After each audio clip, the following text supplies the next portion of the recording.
So we're going to finish reading Boy Overboard. We're on the last couple of chapters. And at the end of this reading, this book will be finished. I'm Manchester United. I score a goal. Bibi, who's also Manchester United, gives me a big hug. Mum and Dad, who aren't Manchester United, are there anyway, and they give me a big hug too. It feels good. Then I wake up. It doesn't feel good anymore. It hurts a lot, and not just my hip.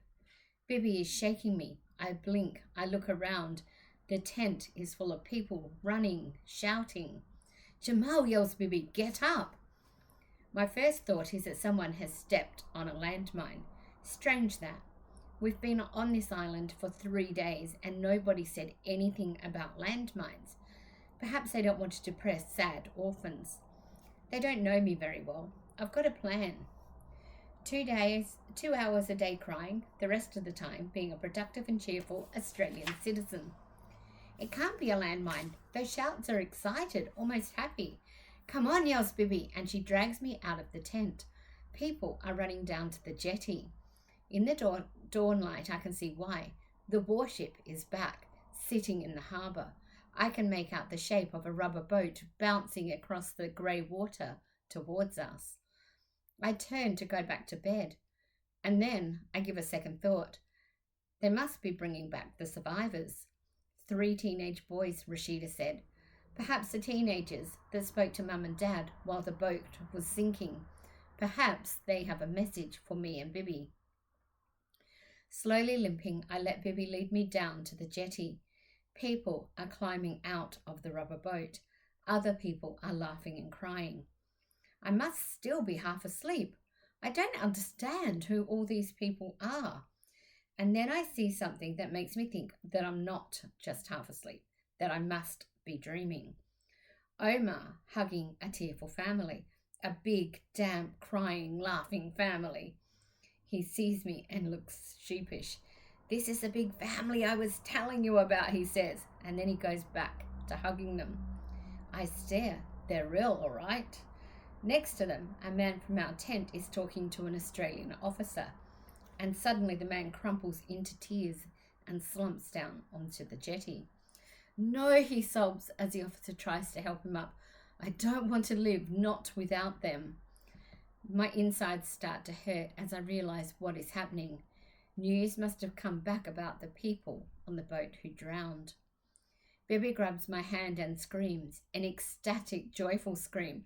I spin around. Mum and Dad are standing there. The warship didn't see us, says Mum, and then they did. Bibi flings herself at them. I can't move. I'm paralyzed with relief and joy. It doesn't matter. They come to me. I don't think I had any tears left inside me, but I do.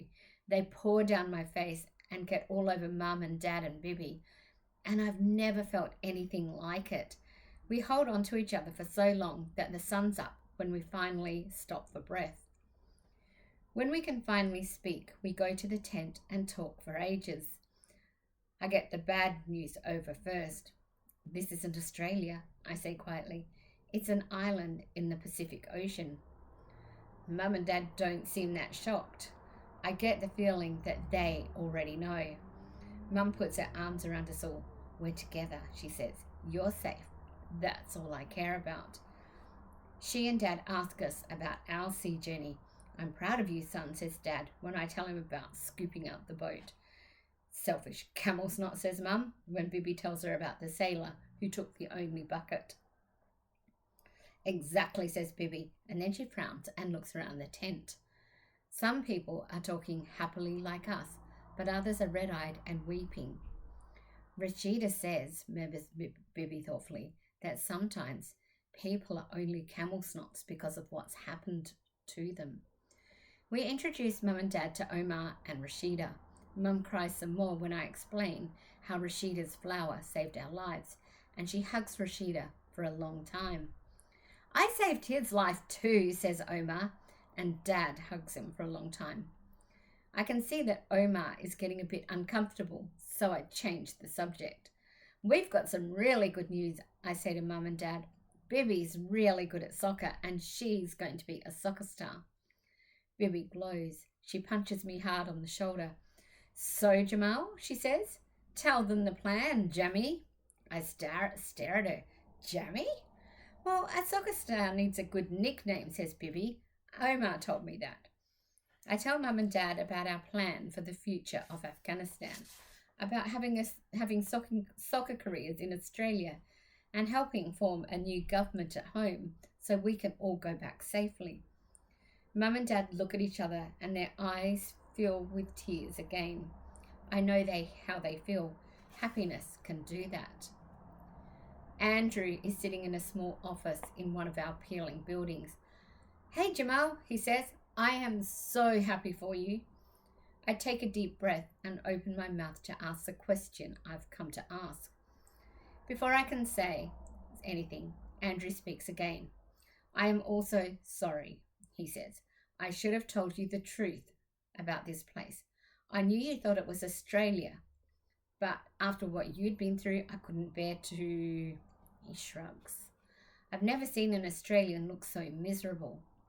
It's okay, I say. I understand. But there's something that you don't understand. Why did you bring us here, I ask. Andrew looks even more miserable. The Australian government has changed its refugee policy, he says.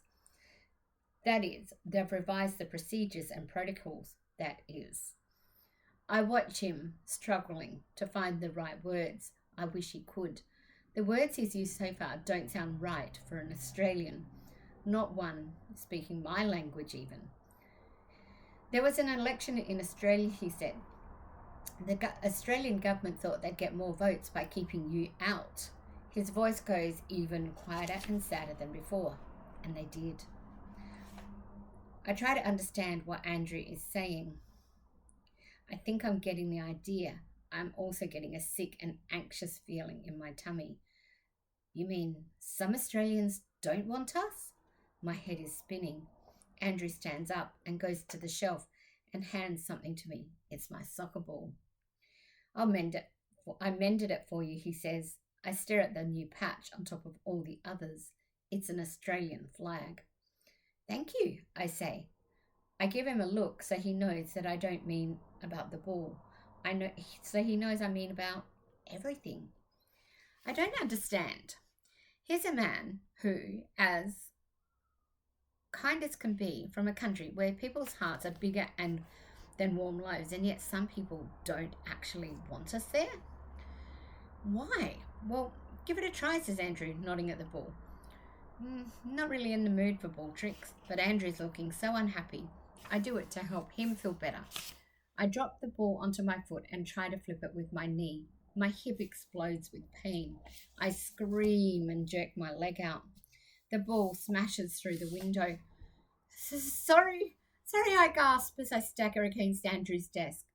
Andrew doesn't even look at the window. He looks at me, his face creased with worry. You poor kid, he says. You need medical attention, and you're not the only one. We haven't even got an X-ray machine. He sits down in his chair and puts his head in his hands. And for a second, I think it's about the window, but it's not. I hate what we're doing to you people, he says quietly. This isn't what I thought we'd be doing. I hate being here, and I am so sorry. I can see he's struggling to control his feelings. It's what we've been trained to do, but it's not working, probably because he's been on duty for such long hours every day lately. A tear is rolling down his face. He blinks hard. I hobble around to his side of the desk and pat him on the arm. I'm glad you're here, I say. I know how he feels. It can be very sad and lonely being a long way from home and having a dream and finding out that it's going to be harder than you thought. Do you know the secret of soccer? I ask him. Andrew shakes his head. I tell him, never give up, I say, even when things are looking hopeless. And for some reason, this makes Andrew blink even harder. So I put my arms around his shoulders. He looks up at me with a sad smile. I smile back and think of all the Australians, the ones that must be like Andrew. Everything will be okay, I say to him. I know it will be. I look out at the broken window. The sea is like a glistening desert in the morning sun. Down on the beach, I can see Mum and Dad and Bibi walking together at the water's edge. Even though they're picking their way through plastic bags and rotting seaweed, they look so happy. My chest fills with love, and I feel so lucky. I know this isn't really Australia, but it feels like Australia to me. And that is the end of Boy Overboard by Morris Gleitzman. I wonder what happened to Bibi and Jamal and their family. I wonder if they were part of the people who did get asylum in Australia in that era, because I know that there were lots of what they called the boat people who came to Australia under that policy. And I wonder, and this is lots of inquiry, I wonder whether they're the people that got medical intervention and medical visas. I really, I know that this is fiction, but it's based on true life events. So while there's not really a Bibi and Jamal, there were many Bibis and Jamal that went through immigration camps and refugee camps on an island. So thank you for listening. Look forward to starting our new book, Gangster Granny, a totally different book, very, very soon. Bye.